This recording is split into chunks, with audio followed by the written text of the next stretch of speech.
For me, October as a month is characterized by one thing and one thing only: the London Film Festival. The London Film Festival has been the home of many of my favorite film-going experiences, such as seeing Titan in a concert hall with 2,000 people and seeing them leave one by one with each passing scene, or that time I skipped class to get a last-second ticket for the surprise film, which ended up being Uncut Gems. And there's plenty more other great cinema-going experiences. For this year's London Film Festival, I was able to snatch up 8 tickets in total, which is a record low for me. I usually end up seeing a minimum of 11-12 films. This year the films I saw were I'm Still Here, Nickel Boys, Anora, A Real Pain, The Seed of the Sacred Fig, The Apprentice, All We Imagine Is Light, and The Room Next Door. During this year's festival, I decided to take on a fun little challenge. I decided to blind rank the films I was seeing. If you don't know what a blind ranking is, it's exactly what the name suggests. You see films and you rank them without having seen the other one. So, yeah. In the end of the video, I'll be comparing my blind ranking to an actual ranking I will do and see how they compare. Listen rankings are a weird one, and I could go on about how the over-reliance on them in modern film discourse and discussions kind of just minimize the art into sort of competition, like athleticism. But they're fun, aren't they? Alright, let's start. The film that kicked things off for me this year was Walter Salles' film, I'm Still Here. The film takes place in Brazil during the military dictatorship in 1970 and revolves around a family that gets broken up after the father is taken away by soldiers for an interrogation. What's left is then a family trying to stay resilient in the midst of a grave uncertainty. The central performance by Fernando Torres as the mother and anchor of the family is what truly makes this film. The film is less about the violence and abuse people have suffered and more so about the ripples that had on the people left behind. And even though the subject matter is quite heavy, the film is very watchable, because there's not only tears but a strong resilience within the house the film takes place in. While the storytelling in itself is pretty straightforward, and maybe even too much so, I thought the occasional lightheartedness was a nice touch that ended up making the film feel more human. The film could have easily drenched itself in misery, but that's not what happens here, because the family doesn't drench itself in misery, the mother doesn't, and I think that's what also made it feel so impactful in the end. Facing loss is, of course, very difficult, but facing uncertainty is a whole different story with its own set of struggles, and that's what the film really explores here. Overall, I was a fan of I'm Still Here. It's nothing groundbreaking, but it's very confidently put. Plus, Fernando Torres' performance is one of the best of this year so far. It breaks your heart and stitches it up at the same time. I ended up putting I'm Still Here on the 5th place in my blind ranking, just because it seems low. It's not low. I'm seeing a lot of good films, it seems like, so that's why I put it at 5. Without much time to spare, I went to see Nickel Boys, a film that was even heavier than I'm Still Here. This was one of my most anticipated films of the festival, just because wherever I would look, the praise I would see for this was insane. While the film's plot is straightforward, the way it is told is not. The film tells the friendship of 2 black teenagers meeting at a reform school, entirely through POV shots, with maybe a few stylistic exceptions here and there. When I watched the first 15 minutes of this film, my jaw was on the floor. I thought like I was witnessing something special. Films are not shot entirely through a POV for multiple reasons, and I think there's a consensus around it being that it would be a gimmick if you would do so. Because I think we can all agree that a film doesn't have to put me in a POV for me to better understand and empathize with that character. But whilst watching Nickel Boys, I saw the vision and the tremendous potential of shooting a film this way. However, with the start of the central friendship, some of the cracks started to show. And I hate to say it, but I ended up leaving the film quite detached. Every year at the festival, there's that one film that I wish I loved, but just didn't, that everybody around me is super excited about. It seems like I'm in the big minority here with my thoughts on this film, because for me it was a mixed bag. There are multiple sequences here where I realize its ambition and what it's going for, but also so many moments where I just felt completely detached from what was happening. The core friendship of this film is one of the things that did not work for me. It felt extremely unorganic. The POV, instead of putting me in their shoes, only kept me at an emotional distance from what was happening in the film. In the reform school that the film takes place in, they also suffer a lot of racial abuse and violence. But the violence they face is mostly never shown and turned into a spectacle, reminding me of the zone of interest. The only issue being we can bring a lot of context into the Holocaust, but way less when it comes to what these poor teenagers had to suffer in those reform schools. I came out the film admiring its big swings and poetic storytelling and its imagery, whilst feeling removed from the film's ultimate beating heart. I left conflicted and put Nickel Boys at number 6, and although I liked I'm Still Here way more, I thought Nickel Boys was way more fresh and ambitious. The next film I put at number 1. I know I usually do it the other way around where I say it at the end, but in my mind I had already reserved this spot for this film, just because the director has been on an insane run lately. He's not losing any heat with his latest Palme d'Or winner, Anora. With Anora, Sean Baker remains in familiar territory, aiming his lens at sex work and hustle in American communities, but this time leaning way more into comedy than I would have expected. His effortless balance of realist drama and comedy is almost a trademark of his at this point. But Anora feels like a different magic trick. I will have to re-watch closely to understand how its spell worked on me, where I was laughing one minute and sobbing the next, and we did that collectively.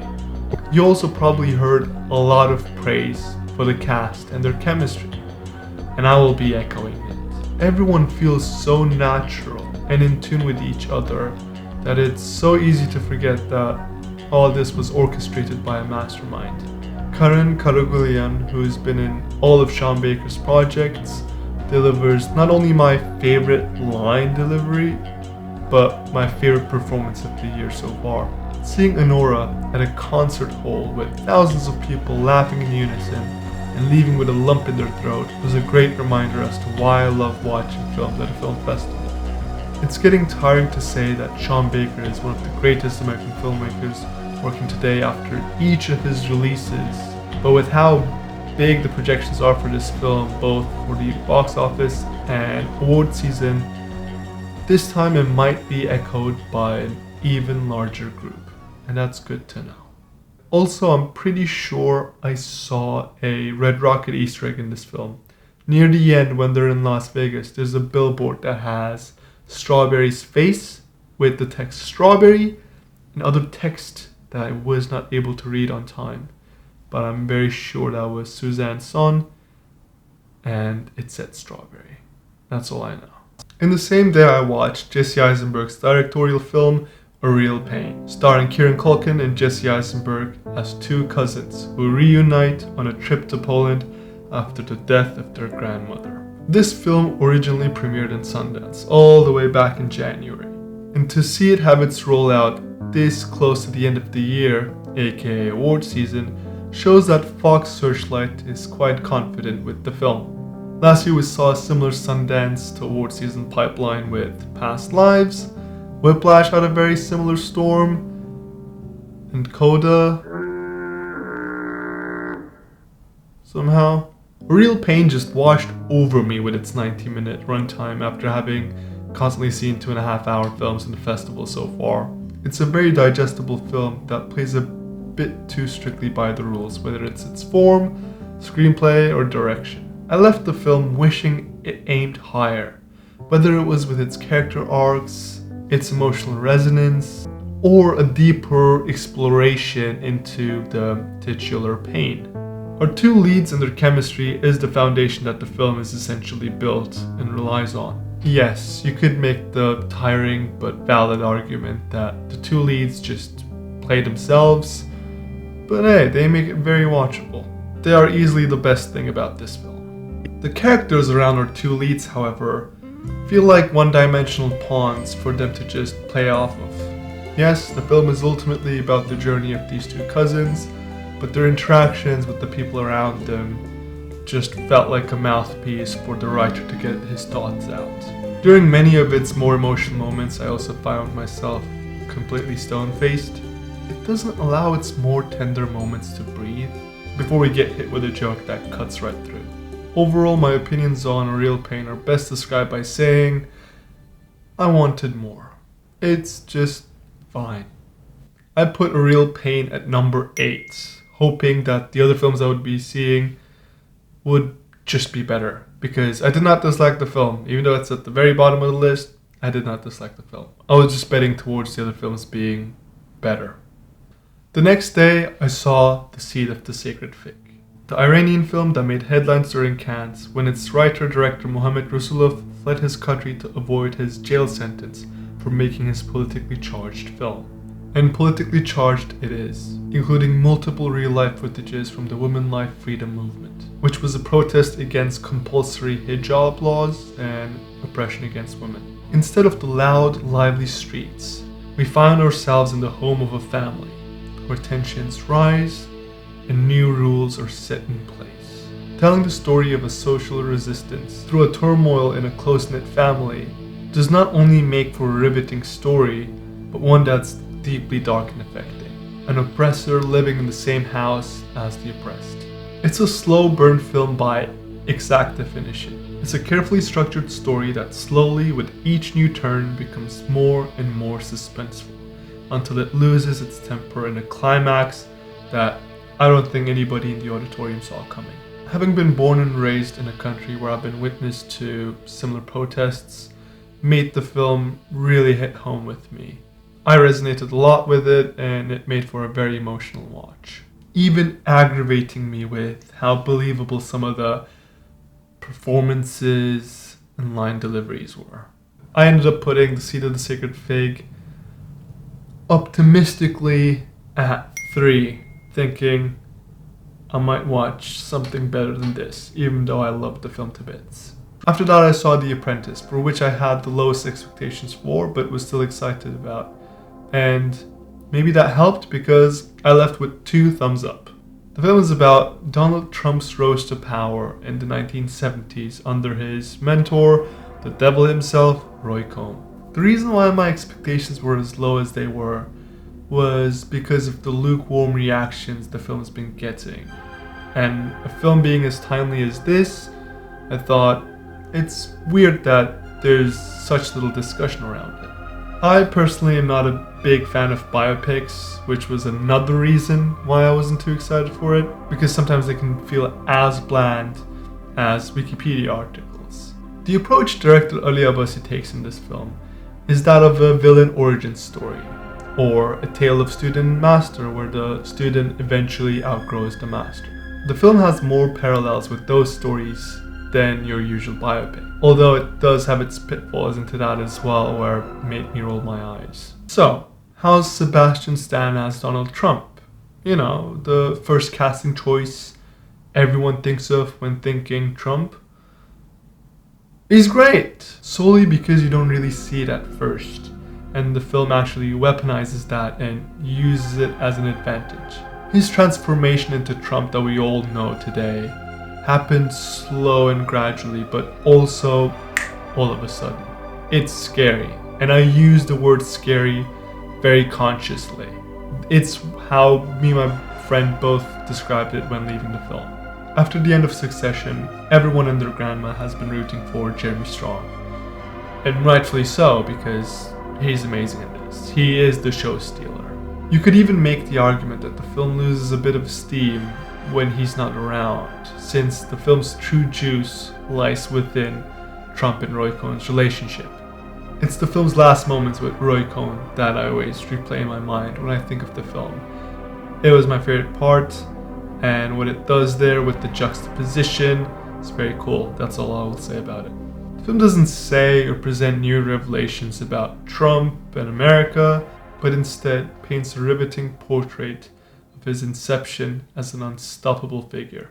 I ended up putting The Apprentice at number 4, where I thought it sat pretty comfortably, but then realized that the only other 2 spots that are left are number 7 and 2, leaving me with the Grand Prix winner from Cannes and the Golden Lion winner for Venice. So yeah. At this point in the blind ranking, I thought, okay, I think I might have messed up. The 7th film I saw at the festival was the Indian film All We Imagine Is Light, which honestly met me at a great time in the festival. My head was full of clutter and I was tired from the constant traveling, and I was in the need for something warm and tender. Or maybe I wasn't, but instead found myself appreciating those qualities of the film in a very heightened way. The film follows the day-to-day life of 2 nurses living together in Mumbai. The term slice of life when describing films is maybe at this point a bit overused, and understandably so, it's such a broad term. But here I use the term to describe a story more interested with the simplicity and mundanity of the everyday life without the essence of any 3-act structure. It's a slow and meditative film, which I know won't be for everyone, but if you can let yourself go into the arms of the film, you will leave with the coziest little feeling in your belly that you can imagine. At least that was my experience with it. I'm aware I have labeled the film as warm, which it is, but the color palette couldn't be more far from it, presenting us Mumbai with overpowering blue and cold lights, and taking place mostly at night, which also brings me to how beautiful this film looks. I can confidently say that this is my favorite looking film from the festival without having to think twice about it. The film's exploration of themes of longing and loneliness in a big city is also something I can heavily relate to, living in one of the most consuming cities to grace the earth. And although I have a very different life to the characters in the film, the universality of the human experience once again connects us all. The last act of this film takes things in a different direction, one that I thought wasn't hinted towards in the slightest, which for me was a bit jarring, for lack of a better term. I was a bit taken aback by it in the moment, and I certainly don't think it's paced as well as the rest of the film, but by the end, as I was putting one and one together, it ended up being something that eventually grew on me. Also, in my years of going to the London Film Festival, I've never seen any writer, director, actor, actress, boom up, DIT, whatever you name it, do what lead actress Kanya Khusruti has done, which is stand at the exit of the Royal Festival Hall, greeting 2,000 plus people that leave the film. She was talking to people, taking pictures, providing hugs. She seemed extremely happy and passionate about this project, and was very excited to share that with people that came to see it, which was a beautiful sight after such a beautiful film. All We Imagine Is Light was way closer to a number 2 than a number 7, so that's where I placed it in my blind rank, leaving the number 7 spot for Almodovar's Golden Lion win. And what were my thoughts on that one? Well, before I tell you, I have to confess something. I have to confess a cinephile crime of mine that I cannot believe I am sharing on my second ever video on this YouTube channel. Maybe you can already predict what's coming, but yeah, this film was my first Almodovar film. And I know that's crazy, but I think it's especially crazy given that he's been a very active director in the last decade as well, where I have been super active in watching contemporary cinema. How did that happen?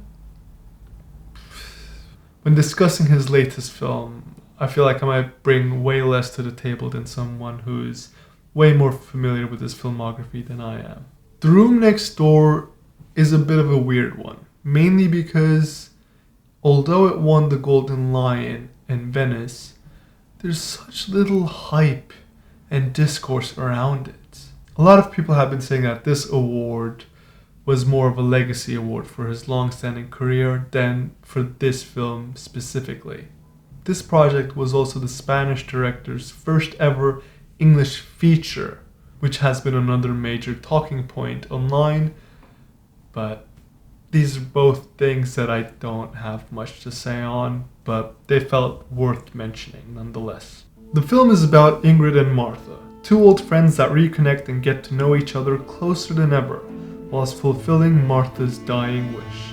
I feel like a film about coming to terms with death and companionship should not have left me as unmoved as this. While I won't criticize the film primarily for leaving me cold, I will, however, scratch my head at it. Although the film deals with heavy themes, it's told in a very light-hearted manner.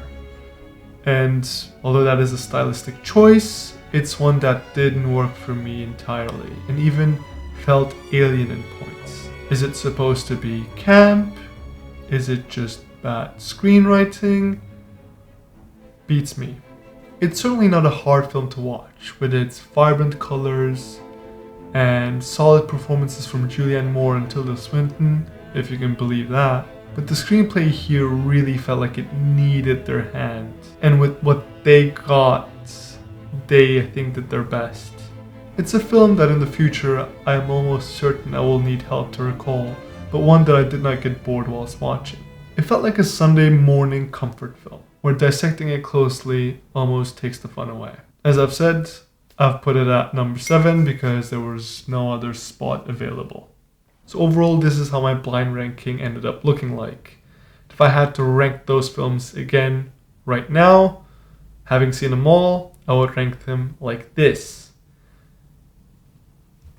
They're quite similar, so I think I kind of hit the nail in the head with this one. Although one ranking is blind and the other one isn't, they should be taken with the same amount of seriousness, because I change and my opinions change. I am a Letterboxd user since 2017, and my rankings from that time are still on there. They're not public. They're not public anymore, but my rankings of the films I saw from 2017 till 2020 were all on there, and going through it now is crazy, where I don't share that opinion in the slightest, with how much I have changed, with rewatches, with what I like in a film. So overall, nothing matters. No, that's kind of like a bad way to end it on. Films matter, rankings don't. That's better. That's way better. I wanted to use ranking as a way to give structure to the video, and I think in that sense, it's been fun. I want to thank you for your time. I hope you enjoyed it. My next video will be on... my next video will be a boom or doom on Tarkovsky's filmography.